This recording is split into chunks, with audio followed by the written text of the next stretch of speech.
All right. Wow. You have a lot of things in this video. The first day on the job for our new prime minister. That's crazy. I still don't feel like I have closure on Trudeau resign. Like, I know it's happened. I've seen it.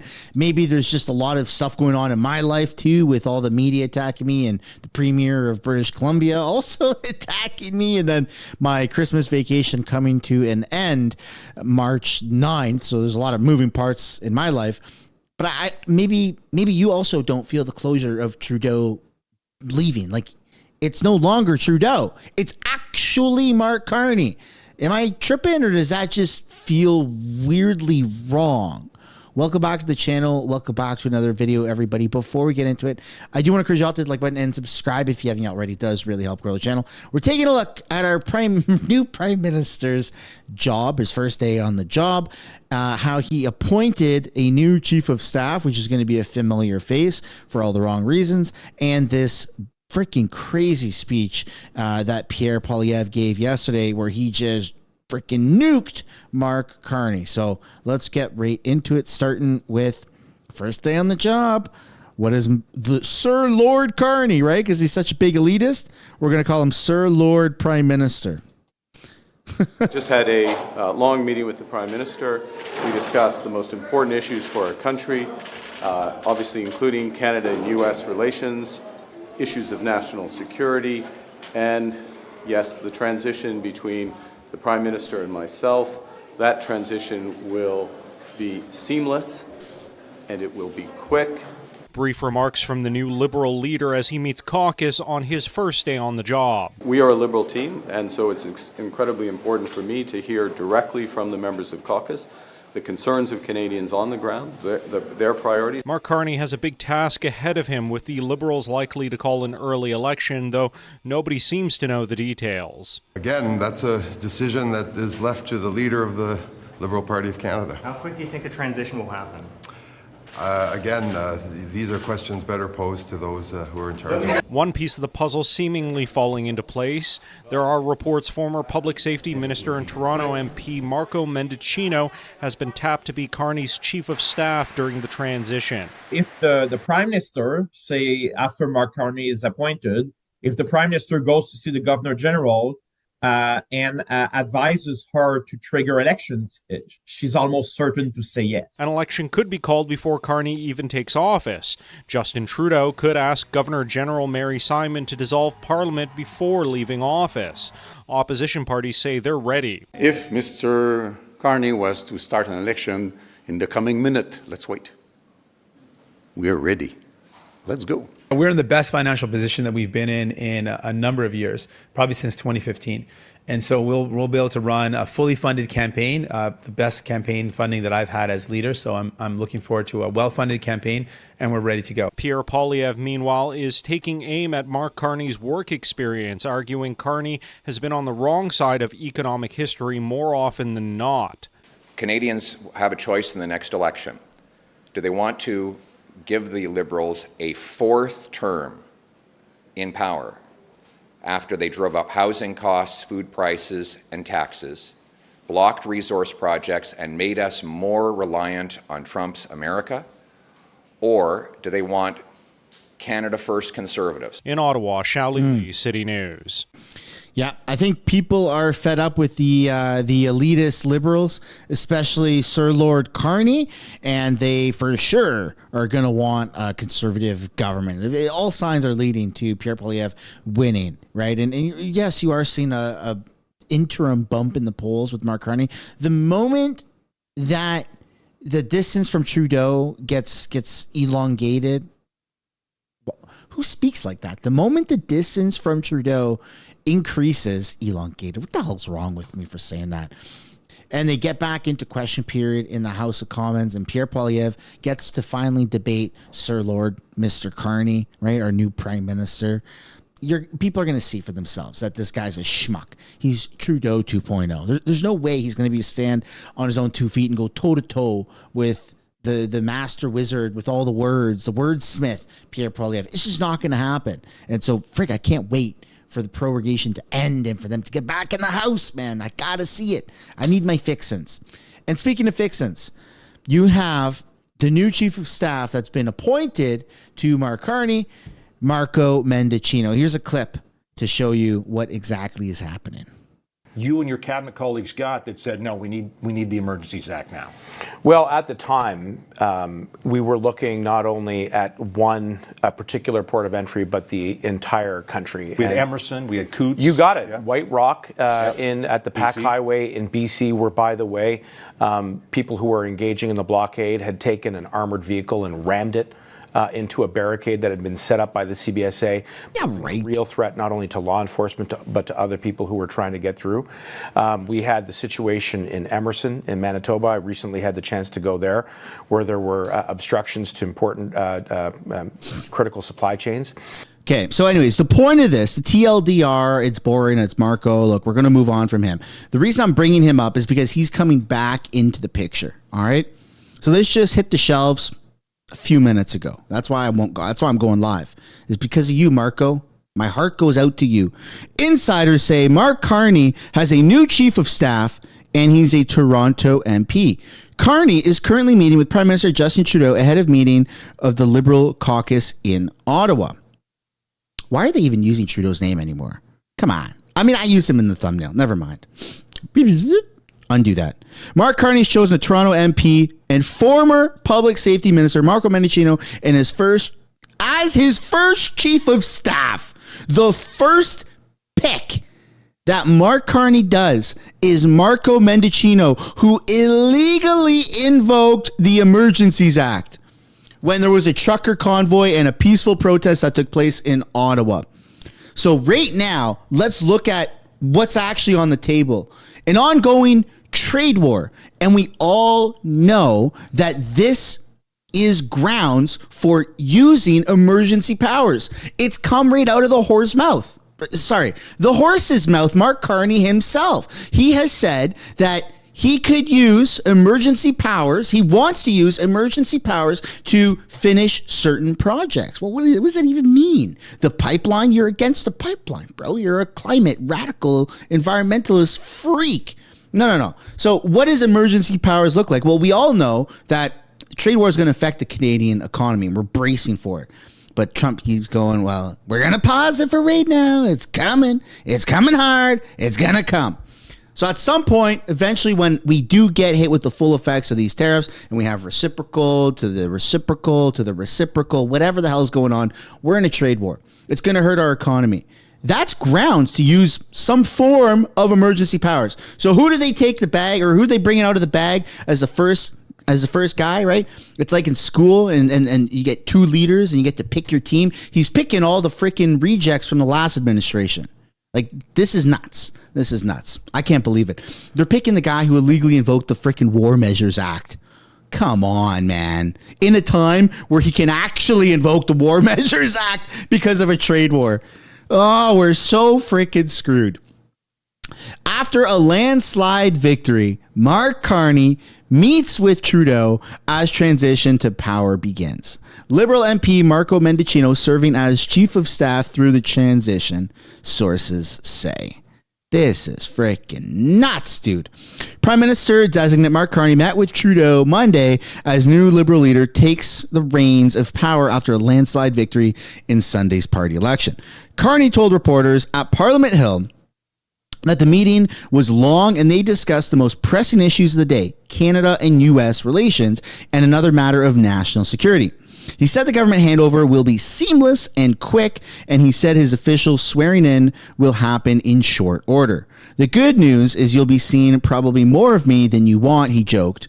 We'll be back soon. I don't like that at all. I don't want to see him at all. Absolutely insane, one could say. I thought we were completely done with Marco Mendicino. The fact that his career is being resurrected and he's coming back into the light after everything he's done is wild, to say the least. But I'd love to know what you guys think down below in the comments about that. Do you support Marco coming back to the front, or do you think he should stay buried at the back? Let me know what you guys think down below.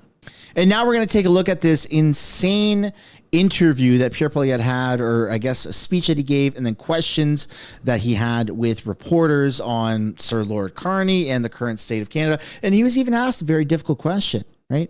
He was even asked, what makes you qualified to go toe-to-toe with President Trump on these tariffs and this trade war? So let's take a look at that. Justin Trudeau's economic advisor as the next Liberal leader to trick Canadians into giving Liberals a fourth term in power. But he's just like Justin, and he's more of the same. We have the same Liberal MPs, the same Liberal advisors, the same Liberal promises, who will produce the same Liberal results. Doubling housing costs, doubling the debt, doubling lineups at food banks, enriching the global elites at the expense of the working class, and making our economy more helpless and reliant on the Americans than ever before.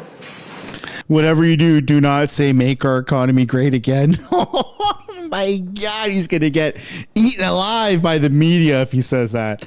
To me, that's fine.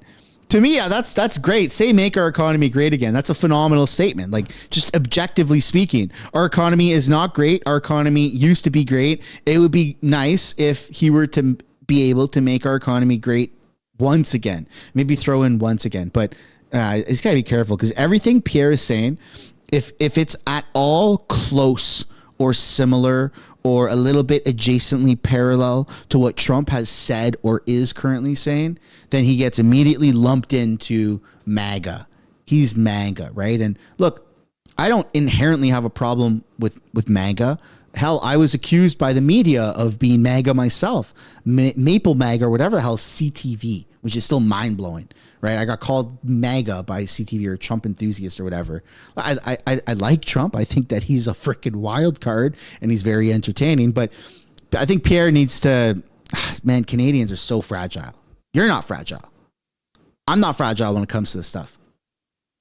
But a lot of supporters of Canadian politics, a lot of voters in Canada are extremely fragile. And I don't know how good it is for Pierre to be that close to MAGA, right? That's what I don't know. I'm not sure, because we've seen them, or he just leans into it. He just leans in. I don't know. I don't have the answer. I don't have the answer or the statistics to be able to give you a truthful, like, educated opinion on whether Pierre should be a little bit MAGA or not. I think that we do need a little bit of MAGA, but Canada is not ready for Republican. Canada is not ready for a Canadian Republican Party, right? The closest thing to that would be the purple guys, right? The PPCs, and they just can't get off the ground, right? So I think if Pierre goes a little bit too far into the MAGA, it might hurt him a little bit, right? Or he just says screw it and does it anyways. I don't have the answer, but let's get back to what he's saying. Now, Marc Carney is trying to hide from his record over the last 5 years of advising Trudeau in favor of raising carbon taxes, money printing inflation, and blocking resource projects, all while he moved his company headquarters and jobs to the United States. You know, it's ironic. Mr. Carney is trying to distract from his many scandals and conflicts of interest, as well as his disastrous record as Justin Trudeau's economic advisor, by talking about Trump. He's the guy that sold out to Trump. 6 days after Donald Trump threatened Canada with tariffs to steal our jobs, Marc Carney announced to Brookfield shareholders that he would move his headquarters from Canada to New York. And when you asked him about it, he lied to your face. We got it in writing, and we proved it. He sold out Canada. He put his profit ahead of our people, and he did exactly what Donald Trump wanted. Never before have we had a prime minister so conflicted and compromised, and yet so little scrutinized. Just like when he supported carbon taxes in Canada while investing in American coal. He opposed Canadian pipelines while his company bought Middle East pipelines. He has millions. But now Carney's saying that he's going to do the pipelines. I heard that. I was driving back home yesterday. Man, what a freaking crazy drive that was. Like, that was a 13-hour day. That was a 13-hour trip. But I heard Marc Carney. My wife was playing the stream for me so I could hear it on the drive. And Marc Carney said at his victory speech that he's going to build the pipeline. I believe that was yesterday. Maybe I'm getting all the days mixed up, man. I'm coming off of a December 18th Christmas vacation. That just ended, I guess, this morning. So I'm still like trying to catch up mentally. I know I've been making videos, but I haven't been like plugged in with an IV drip the way I am right now, right? If I'm here, if this is the background, I'm freaking plugged in. But I'm pretty sure yesterday, Marc Carney's victory speech was, we're going to build the pipeline and blah, blah, blah. And from the west, from Alberta to Quebec. And the crowd was like looking around. Yeah. Right? They looked for confirmation bias that they could actually clap to that. So they're reversing everything that they've stood on. And this is the spineless stuff that I hate about politics. I hate this. Even when the conservatives do it. Okay? But we're not going to focus on them right now. I hate when a party stands for something and they pressure test it and it's not getting the reaction that they want, so they go a different way. And that different way is a complete reversal. The Liberal Party, every single freaking Liberal MP was pushing carbon tax, price on pollution, blah, blah, blah, blah, blah, blah, blah, blah, blah, blah, blah. Oh my God, our ears were bleeding. Our ears were freaking bleeding when they were talking about that. And now all of a sudden, all those same people, well, I think that we should cut the consumer carbon price because we're very much having a difficult time with our economy. Like, they're just reversing everything and they're using Trudeau as a scapegoat. Look, I get the tactic, but it's greasy. It's freaking greasy that they're doing. And look, man, the conservatives have done reversals on stuff too, and it's greasy to me. But what Carney's doing right now, he's been anti-oil, anti-gas. Oh, we need to be climate, electric. Everybody drive a Tesla. No, orange man bad, Elon Musk bad. Elon Musk bad, orange man bad. Here's what my wife did. Look at this. Look at this. Look at this. Look at that. It's a little RC car. It's part of my background now. Orange man bad, Elon Musk bad. These people are nuts. They reverse on everything. They don't have a spine, man. They don't have a freaking spine. I'm pro the freaking pipeline. I'm pro the pipeline. But they haven't been pro the pipeline. And now all of a sudden, because they're tanking in the polls and now they're pro, and all the liberal people are going, yes, the pipeline. We need the pipeline. Like, it's just, even the liberal supporters, man, they're mentally ill or something. They've got a few loose screws. The liberals have been anti-oil and gas. They've been buying up those Teslas. And now Elon Musk does my heart goes out to you. And all of a sudden everything changes. Now they're like, oh, Tesla bad. Boycott Tesla. We need to fix the pipeline. Man, I feel like I'm losing my freaking mind sometimes. Because it's so flip-floppy. So flip-floppy. Billions of dollars of financial interests that run against Canada's national interests. He gets rich, making Canadians poor. You can be sure about one thing. Donald Trump's going to have a briefing on his desk of all of Marc Carney's American investments. And he is going to leverage all of Carney's profit motive against the interest of the Canadian people. And we know Carney will sell out Canada for his personal profit. He's already done it. He's systematically done it his entire time as a corporate insider. Giving the Liberals a fourth term will not change any of that. Carney puts himself first. Conservatives will put Canada first. Putting Canada first means cutting bureaucracy and taxes. It means passing a big, beautiful, bring-it-home tax cut, lowering tax rates on work, investment, energy, and home building. It means axing the carbon tax for real, for good, for everyone, forever. It means repealing the Liberal No New Pipelines Law C-69 and instead granting rapid permission to our companies to build more pipelines, more natural gas exports, more data centers, mines, and other natural resources to bring home powerful paychecks and production to our people. We need an east-west pipeline, and we need to say it in both French and English. Nous avons besoin d'une pipeline. Let's see Carney do that one. Can Carney even speak French, or does he speak Mandarin and English? Has anyone ever heard Carney speak French, or does he sound sloppy? I've never heard Carney speak French. Maybe because I always skip through it. That's good. The seamless transition. Oh, man, that's good. I love that part about Canada, because French is my first language. I know it's super annoying in the house and stuff, and in videos and live streams, we usually skip past it, like what I'm about to do right now. But, man, I love how flawlessly Pierre can do that. It's freaking wicked, man. There's something about the brain to be able to just go from one language to the next like that is phenomenal. But we're still going to skip it. West on the Americans by building east-west pipelines. We need more interprovincial trade. We need to unleash our free enterprise system to reverse the helplessness that the Liberals have caused over the last 10 years of tax and keep it in the ground extremism. So more than anything, we need to bring back the Canadian promise. In a country where we trade with each other, we produce our own resources, we build homes for our people, we protect our weak and vulnerable while standing up to the Americans abroad. The Canadian promise is that anyone from anywhere can achieve anything. That hard work gets you a great life in a beautiful home, on a safe street, protected by solid borders and brave troops under a proud flag. Hey, man, there's safe streets everywhere in Canada. Everyone has a safe street. We're all on safe supply. Is that what he's talking about? We're all living on safe supply? Or is he talking about safety, like an actual safe street where there's little to no crime? I don't know if that exists, but if Pierre's talking about safe supply streets, man, they're everywhere. They're everywhere. That's what Canada's founded on, is safe supply streets. That's our culture right now. Come to Canada. We keep our elbows up, and we've got crackheads everywhere. And it's all supplied by the federal government. Come on.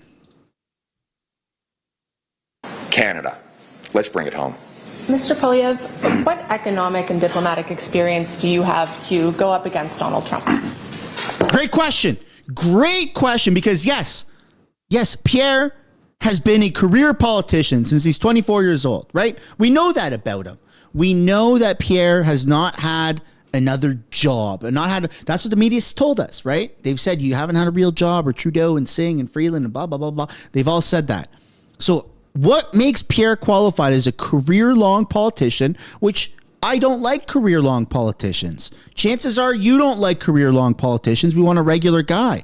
Now, Pierre has rebranded himself he's removed the glasses. He's eaten some protein. He's hitting the gym. He's going out talking to regular Canadians. So he's a lot more relatable. He's a lot more relatable to the average person now. That is why I like Pierre, because he seems like a regular guy. He's super witty in the house, right? He's great. He's very enthusiastic about Canada. He knows a lot about our culture and our heritage. Those are all great things that I'm looking for in a prime minister. But what actually makes him qualified to go up against Donald Trump on the world stage? What makes him qualified? Well, let's take a listen. Oh, quite a lot, actually. So I was the Minister of Jobs and Housing in the Harper government, during which time housing cost half as much as it does today. I helped Mr. Harper cut the GST, cut income tax, cut business tax, and balance the budget.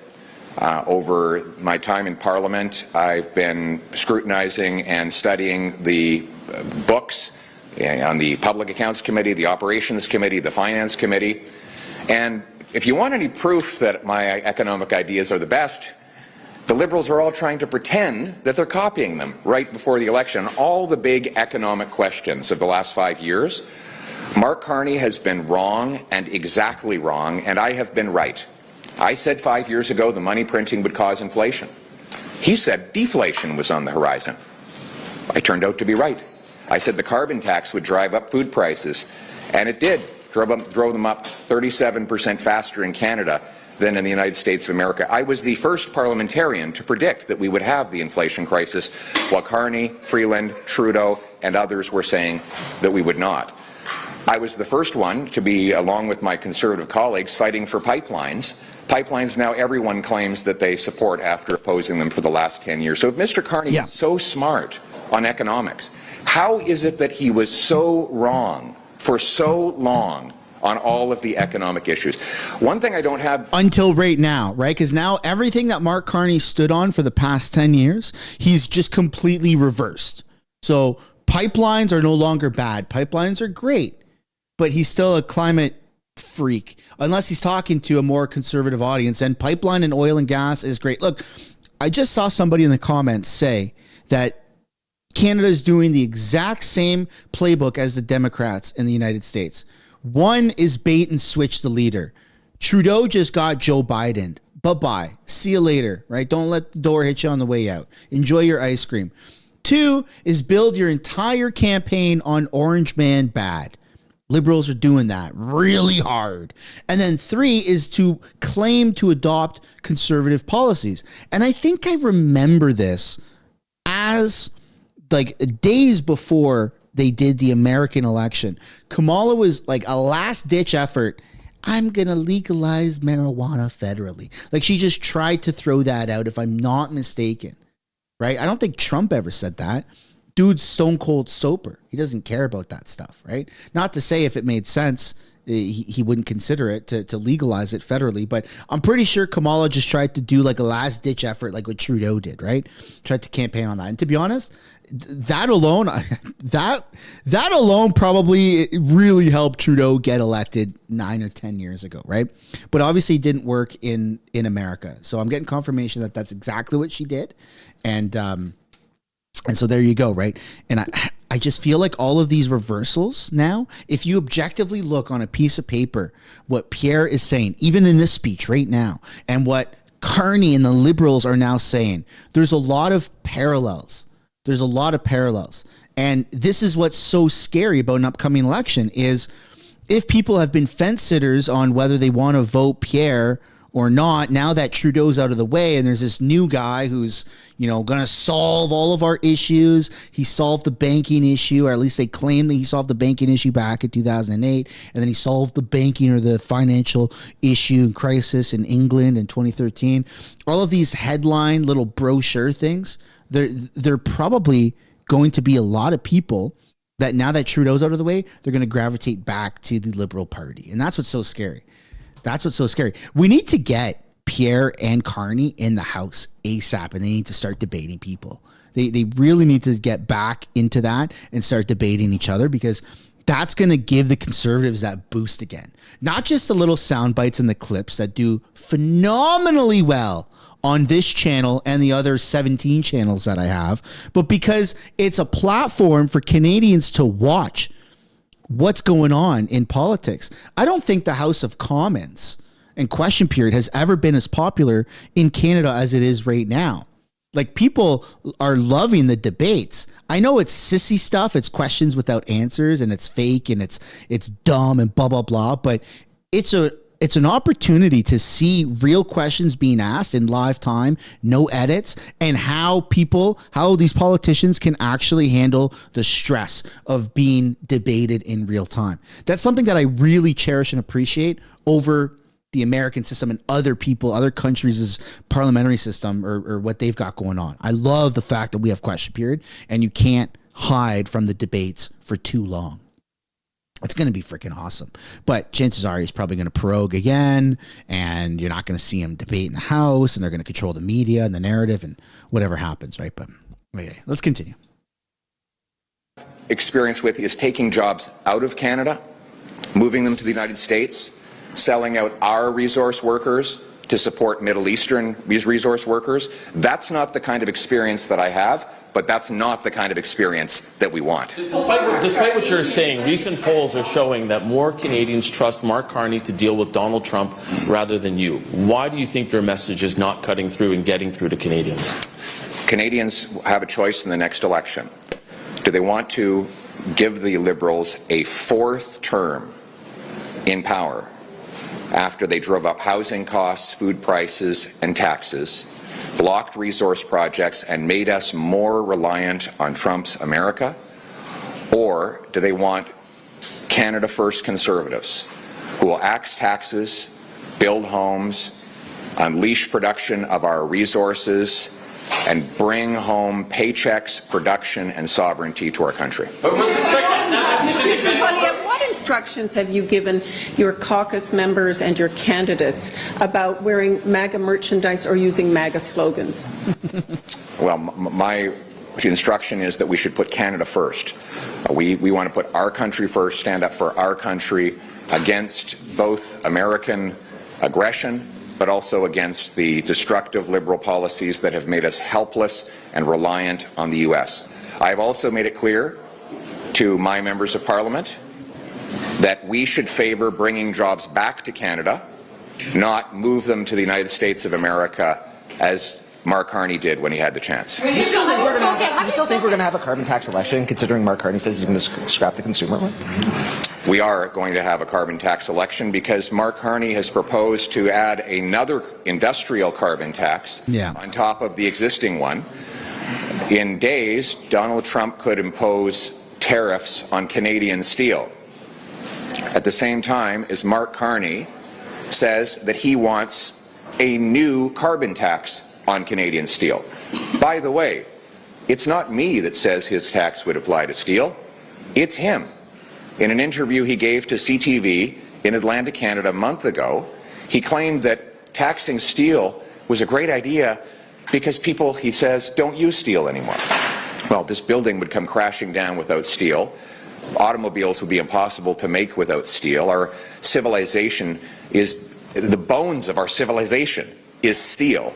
And Mark Carney wants to bring in a big industrial carbon tax on our steel workers at exactly the same time as Trump plans to tariff our steel. The combination of Trump's tariffs and carbon tax, Carney's tax, would destroy our steel sector and threaten our national security. What do you think about Doug Ford? Ask Mr. Harper about Mr. Carney saying that Mr. Harper offered him the post of finance minister. Mr. Harper confirmed to me that Mark Carney has taken credit for things he has not done, and that, if I could, he said that Mr. Carney he was astonished, really, at how Mark Carney took credit for things he never did. And at the same time, we know this is a pattern for Mr. Carney. He claimed that he helped Paul Martin balance the budget in 1998. Well, Mark Carney wasn't even in the country or working for the government at that time. He didn't join the government as a bureaucrat until 2004. So this is a consistent pattern of Mark Carney lying to the Canadian people. You know what I find interesting about Mark Carney? He doesn't want to take responsibility for the things he actually did, like advising Trudeau for the last 5 years, but he wants to take credit for things he did not do, like managing Canada's. Oh no, that was his live stream. Well, there you go. I mean, how much more could he possibly said? He's trying to take credit for things that he didn't do, right? And he's denying taking credit for things that he did do. Mark Carney stinks, man. Mark Carney stinks. And I think that the Conservatives got a lot of work ahead of them to build up their support and their polling potential, because there has been a little bit of turbulence, and it's no fault of the Conservatives. I mean, yes, I personally wish that Conservatives were doing and saying more. What does that look like? That is something that is probably, you should stay tuned this week, because there's going to be a lot of cross-contamination, between other creators, right?